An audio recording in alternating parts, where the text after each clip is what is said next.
자, 오늘 본문 말씀에 5절에 보면 따라하십니다. 그는 여호와께 뭘 받고 복을 받고 그랬습니다. 구원의 하나님께 공의를 얻으리니 그랬습니다.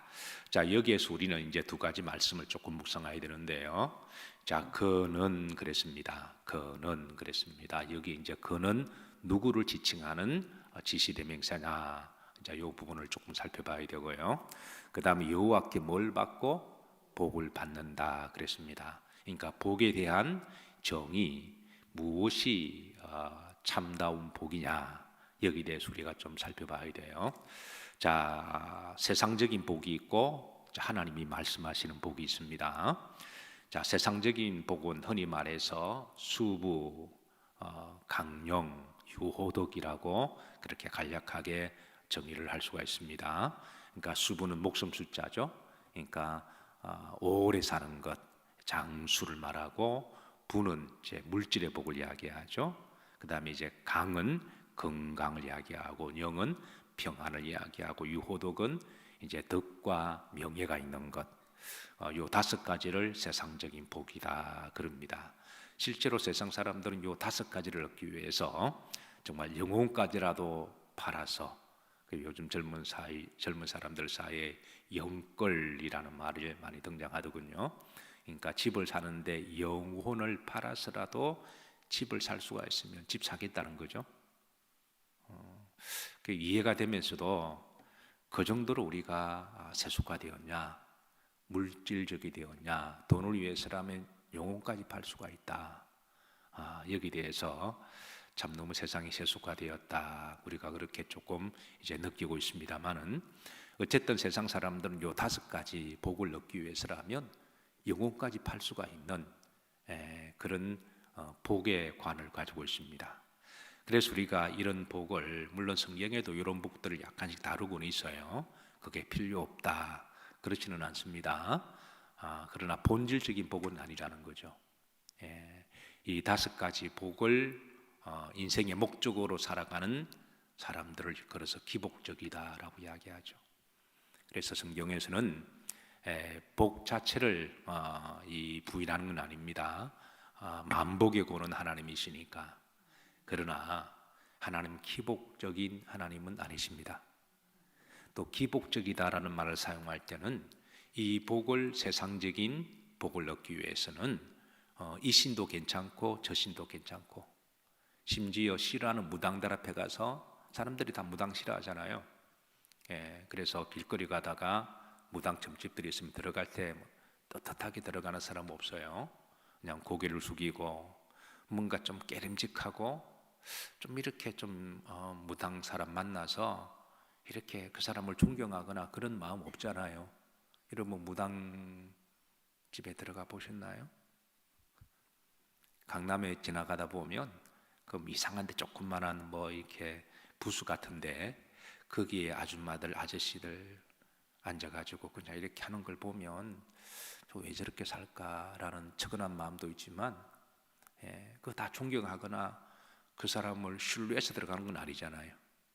그냥 내 인생이 너무 힘들고 어려우니까 그냥 그거라도 한번 쭉 가서 위로를 듣기 위해서 그냥 고개 숙이고 들어가서 그냥 쪼그리고 앉아서 내 돈 5,000원, 10,000원 주고 그렇게 해서 한번 뭐 들어보려고 들어가는 거잖아요. 그래서 그렇게라도 해서 복을 받고자 하는 것이 기복이라는 거죠. 하나님은 그런 하나님으로 취급되기를 원치 아니하십니다. 그래서 이 복이라는 개념과 정의를, 세상적인 복만 추구하다가 하나님을 믿게 되면 하나님이 이제 그 작업을 시작합니다. 무엇이 진짜 복이냐? 세상 사람들이 생각하는 수부, 강령, 유호덕을 얻기 위하여 나에게 찾아왔느냐?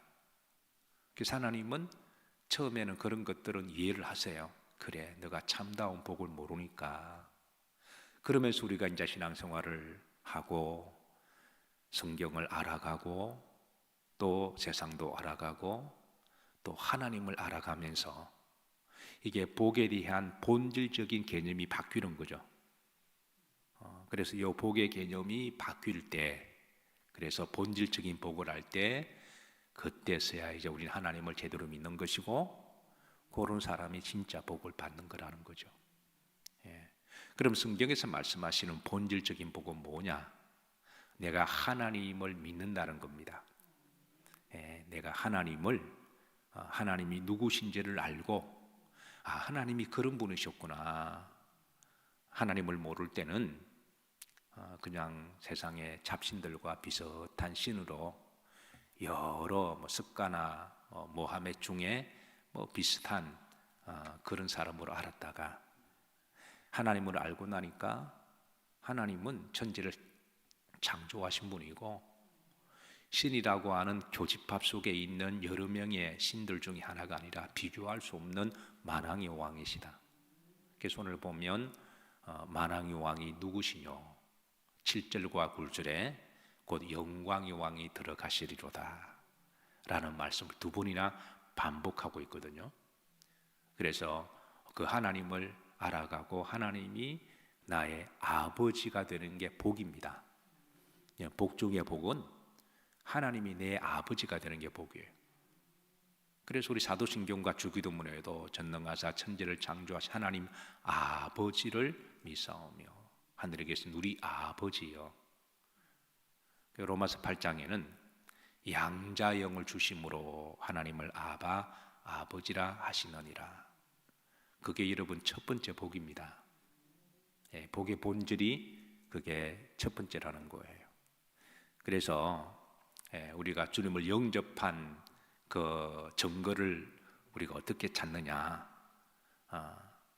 어떤 이상한 이단 비슷한 데는 내가 구원의 날짜를, 영접한 날짜를 알고 있으면 영접받은 거고, 그게 모르면 그거는 가짜다. 구원파들이 하는 소리죠. 우리가 성령이 어느 날 나에게 감동을 주셔서 하나님이 믿어지고 하나님을 아버지라고 그러고 예수님의 보혈로 내 죄를 사해 주심을 믿습니다. 그 날을 기억해도 좋겠지만, 기억 못해도 그때에 내가 주님을 영접하고 고백한 것은 하나님이 인정하시면 그 구원받은 백성이죠. 그걸 기억할 수도 있고 못할 수도 있지. 기억하면 더 좋고. 근데 성령의 역사는 워낙 때로는 강하게 갑자기 다가오기 때문에, 그래서 그런 식으로 구원을 확정받았다라고 하는 것은 굉장히 위험한 점검이고, 그러나 분명한 것은 하나님이 내 아버지임을 믿어지고 하나님을 아버지라 그러는데 전혀 이상하지 않으면 그 사람은 구원받은 겁니다. 그게 그냥 자연스럽게 하나님 아버지 그러고, 지나가는 사람한테 돈을 10만 원 주고 하나님을 아버지라고 해보라 그래 보세요. 절대 못합니다. 어색해서 못하고 영적으로도 못해요. 무당들에게 점쳐주면 이렇게 5천 원, 만 원씩 그 정도 주죠. 저는 한 번도 안 들어가 봐서 얼마인지 모르겠는데, 그런데 그 돈 좋아하는 사람들이잖아요. 10만 원 주고 하나님을 아버지를 해보라고 그걸 물으세요. 무당들이 하는지. 하면 가짜입니다. 안 하면 진짜죠. 그러니까 영적으로 할 수가 없는 거예요. 그래서 하나님을 내 아버지라 부를 때 내 마음이 편안하고 자연스럽고 위로가 되고 힘이 되는 것. 예수님을 나의 구주로 믿는 것이 복입니다. 나의 모든 죄를 사해 주시고, 그리고 복은 하나님이 나와 함께 하신다고 하는 믿음. 하나님이 우리에게 말씀을 주신 축복. 그래서 시편에 보면 또 복에 대한 정의를 말씀으로 풀어주시거든요. 복 있는 사람은 누구냐? 그는 죄인의 길을 서지 아니하고 악인의 길을 쫓지 아니하고 오만한 자의 자리에 앉지 아니하고, 그러면서 결과적으로 말하기를 그는 주야로 여호와의 말씀을 묵상하는 자로다. 이 말씀을 가지고 있는 게 복입니다. 이 말씀이 믿어지고 이 말씀을 내 가슴 속에 새기고 말씀을 묵상하고 말씀을 암송하는 것. 우리는 이 말씀대로 믿다가, 그리고 이 말씀대로 살다가 이 말씀을 붙들고 천국 가는 거예요. 그래서 기독교를 말씀의 종교라 그러잖아요. 그리고 우리 기독교의 본질의 복은 이제 오늘 이제 다시 6절의 복, 5절에 보면 이제 그 본질의 복 중에 하나를 이야기하는 거예요. 그는 여호와께 뭘 받고 복을 받고, 그는 누구를 이야기를 하죠? 자, 그는 이 지시 인칭 대명사는 이 문법적으로는 앞에 있는 문장을 다 수식을 받잖아요. 그래서 우리가 지난번에 시편 24편을 우리가 1절부터 우리가 이제 한 절 한 절 살펴볼 때에 여호와의 산에 오를 자 누구냐? 그의 거룩한 곳에 설 자가 누구냐? 그러니까 여호와의 산에 올라오는, 육체적으로 그렇게 올라오는 자가 복이 있고, 그의 거룩한 곳에 설 자는, 거룩한 성전을 이야기하죠. 설 자는 예배드리는 것을 말씀드린다 그랬습니다. 옛날에는 다 서서 예배드렸어요. 그러니까 여리고에서 한 1000m가 되는 예루살렘 성전까지 올라오는 그 힘든 길을 믿음으로 올라오는 육체적인 노력, 그리고 그 헌신, 수고를 기본적으로 가지고, 여러분 교회 올 때마다 다 나름대로 믿음 가지고 오시잖아요. 나름대로 시간을 헌신하고, 그리고 잠도 이렇게 잠도 싸워서 이기고, 새벽에 교회까지 오고 춥고, 또 칼바람이 몰아칠 때, 어떤 경우는 또 시대를 또 이상한 시대가 되어서 핍박이 시기 때는 더 그러하고, 그리고 가타카모 우리 신앙 선배들은 교회 오면 로마 병사들 잡혀 죽는데도 예배드리러 갔잖아요. 뭐 또 전염병의 시대에 어쨌든 교회 오는 것 자체가 믿음입니다. 여기에 뭐 힘들고 어렵지 않은 사람 어디 있나요? 시간 남아서 교회 온 사람 아무도 없습니다. 그러니까 기본적으로 그런 우리의 육체적인 그런 헌신과 노력을 필요한 거죠. 그런 사람이 뭐가 있다? 복이 있다. 그리고 거룩한 곳에 설 자. 육체적인 노력만 가지고 안 된다는 거죠. 거룩한 곳에 설 자격은 그는 마음이 뭐하고 손이 깨끗하고 마음이 정결하고, 그 다음에 뜻을 허탄한 데 두지 아니하고, 그리고 거짓 맹세하지 아니하는 자. 이거 영적인 자질을 이야기하죠. 이런 자들이라야만 하나님 전에 와서 예배드릴 수가 있습니다. 그러니까 요 앞에 있는 4절까지의 그런 사람이 그는입니다. 그런 사람이 여호와께 복받은 자로다라는 거예요. 자, 다시 이제 5절 보십시다. 자, 그는 여호와께 뭘 받고 복을 받고, 그리고 구원이 하나님께 공의를 얻는다. 그런 사람이 구원받는 구원의 복이라는 거예요. 자, 그래서 6절에 보시면 6절 말씀은 3절 말씀의 반복입니다. 3절 말씀을 다른 식으로 표현한 거예요.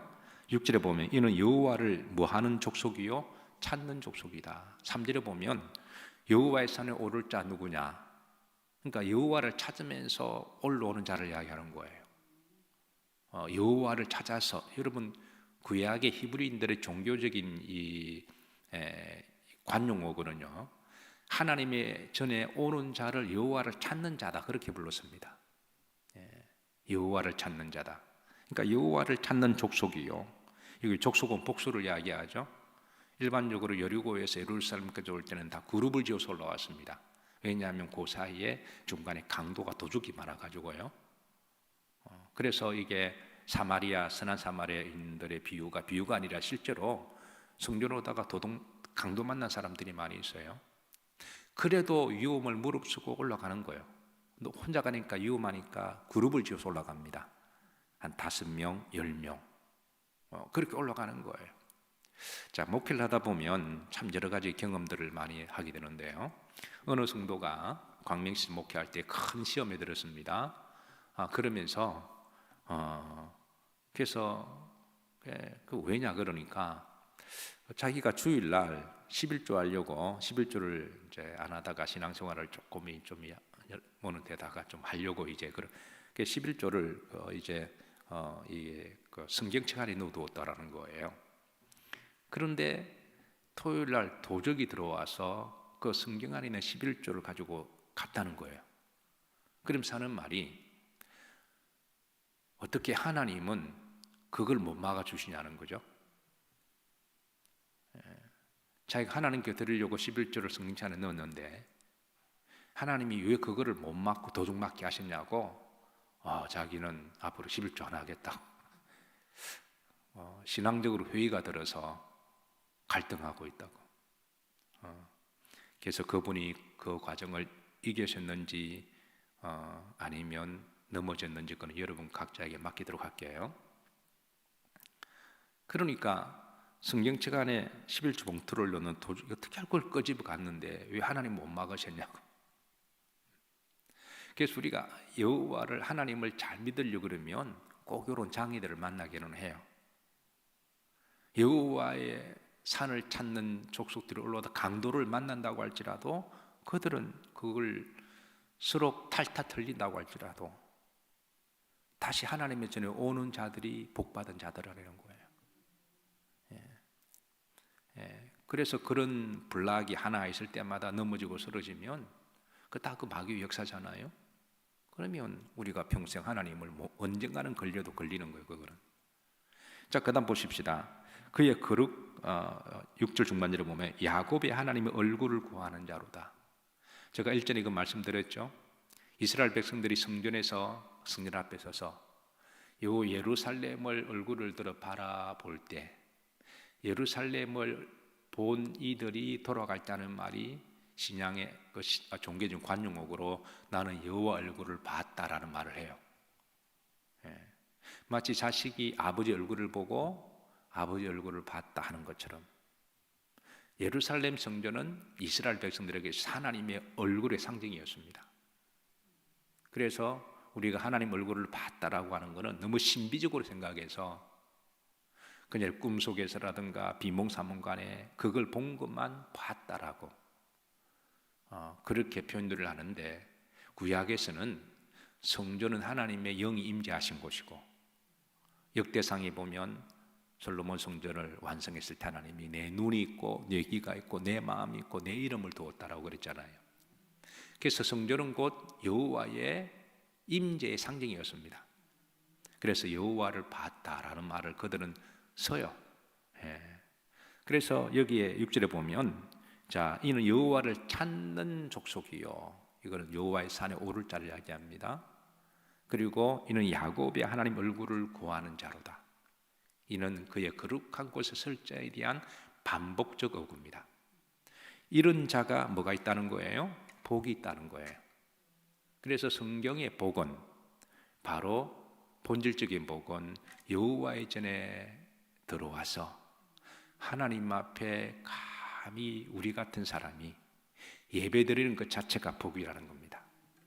이게 본질적인 복이에요.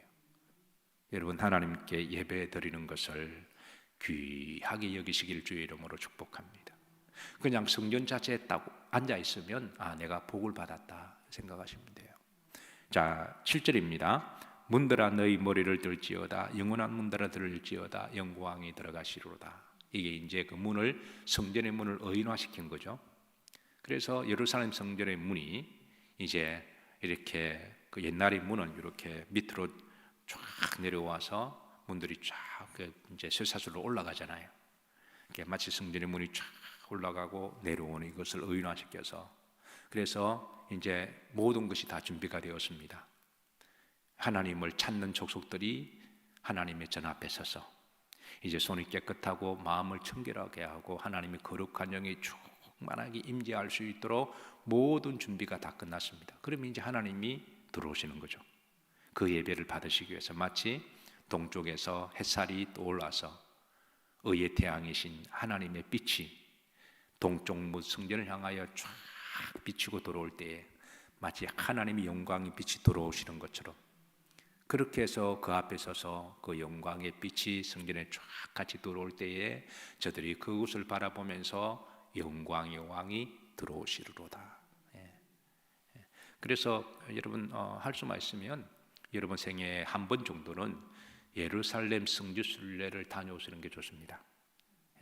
그래야지 그 현장에서 이런 모습을 통하여 입체적으로서 나는 거기에 선자들의 생생한 체험을 통하여 체험적으로 기록된 말씀이기 때문에 성경은 어떤 문학가의 상상의 어떤 생각으로 연상된 글들이 아닙니다.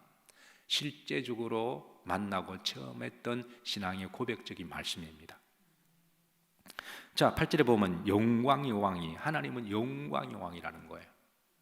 그래서 성도의 축복은 일단 기본적으로 성전에서 예배 드리는 것이 바로 영광입니다. 영광의 왕이 누시뇨 강하고 능한 여호와시요 전쟁에 능한 여호와시로다. 그리고 9절에 다시 문들아 너희 머리를 들지어다 영광의 왕이 들어가시리로다. 그렇게 하시고 10절에 영광의 왕이 누구시뇨?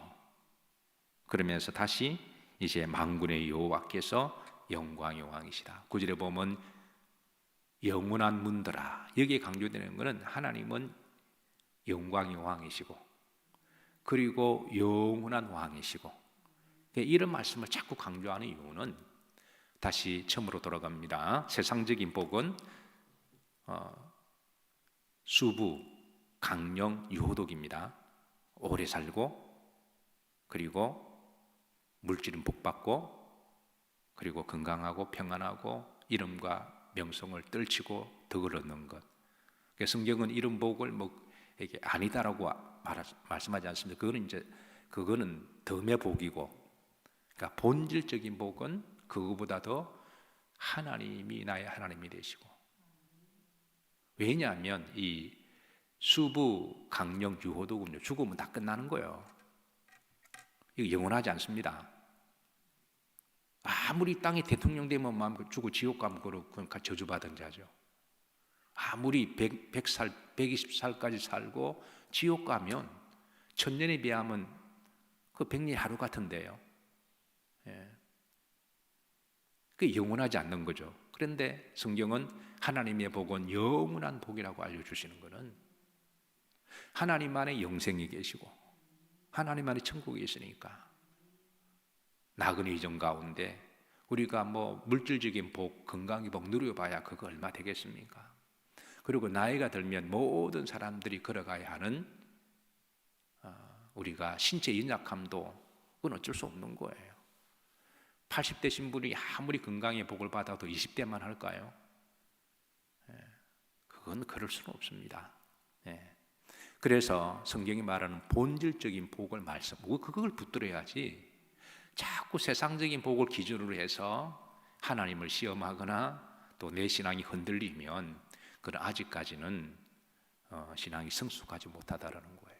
그래서 성경에서는 이제 우리가 말씀이 점점 깊이 들어가면 이 복에 대한 개념, 복에 대한 정의 이런 부분들을 성경에서는 톡톡 던져주실 때에 그때 그런 거를 잘 우리가 받아서 그걸 잘 믿음으로 정리해 놓는 것이 그게 축복이라는 거예요. 자, 말씀을 정리합니다. 시편 24편에서 이제 그는 여호와께 복을 받은 자로다. 그 복은 어떤 복이냐? 이제 본질적인 복을 말씀하시는데, 사랑하는 성도 여러분, 하나님 안에서 이 본질적인 복을 가슴에 늘 담아 놓으시고 이 복을 누리시고 그리고 하나님이 이제 또 덤으로 주시는 복은 그건 사명 감당하라고 주신 복입니다. 덤으로 건강의 복도 주기도 하시고 또 물질의 복도 주기도 하시고 또 평안의 복도 주기도 하시고, 이런 복은 다 사명 감당하라고 주는 거고, 우리의 본질적인 복은 하나님이 나의 하나님이 되시고 하나님이 나의 아버지가 되시고 하나님이 성령으로 늘 나와 함께하는 것이고, 또 하나님 우리에게 말씀을 주시고 그리고 우리에게 영생의 복을 주시는 것, 이 복을 여러분 한평생 귀하게 여기시고, 그리고 성전에서 예배 드릴 수 있는 자격, 아무나 예배 못 드립니다. 이 성도들이 하도 예배를 드리다 보니까 예배 드리는 것 자체를 너무 익숙하게 생각하고 너무 당연하게 생각하고 그냥 평범하게 생각하지만, 여러분 그렇지 않습니다. 예배는 아무나 못 드리고 예배 드리는 것 자체가 귀한 일이고 복된 일입니다. 여러분 귀하게 여기시고 예배 드릴 때마다 하나님께 땡큐 하시고, 그리고 여러분의 자리를, 여러분의 각자의 믿음의 자리를, 누가 뭐래도 여러분이 앉아 계신 자는 여러분의 자리입니다. 우리나라 사람들은 자리에 대한 예우가 있어가지고요 꼭 자기 자리에 앉아요. 나무 자리, 우리 김민자 군사님, 우리 군사님이 우리 이상순 장로님 자리에 못 앉잖아요. 그 앉으면 이상하죠, 느낌이. 그죠? 꼭 거기에 앉아야 되고. 저도 예배 전에 제가 앉는 자리는 딱 두 군데입니다. 강단 아니면 제 맨 앞에. 어느 날 교회에서 뭐 발표한다고 아이들이 앉아 있으면 제가 어디 앉아야 될지 모르겠어요. 맞죠? 그러니까 저 자리가 제 자리고, 요 자리가 내 자리고. 그러니까 여러분이 앉아 계신 자리, 여러분 믿음의 자리입니다. 여러분의 자리는, 내 자리는 내가 지켜야 돼요. 그래야지 그게 복입니다. 기도하시겠습니다. 하나님 아버지, 우리들에게 복을 주심을 감사드립니다. 세상 사람들이 목숨 걸고 영혼까지라도 파는 그런 기복이 아니라 참다운 하나님의 복을 알게 하시고 붙잡게 하심을 감사드립니다. 그는 여호와께 복을 받고 구원을 얻은 자로다. 하나님, 이 복을 귀하게 여기게 하옵시고 또 때를 따라 덤의 복도 허락해 주심을 감사드리오며 덤의 복을 주실 때 사명 잘 감당하게 하옵소서. 예수님 이름 받들어 축복하며 기도하옵나이다. 아멘.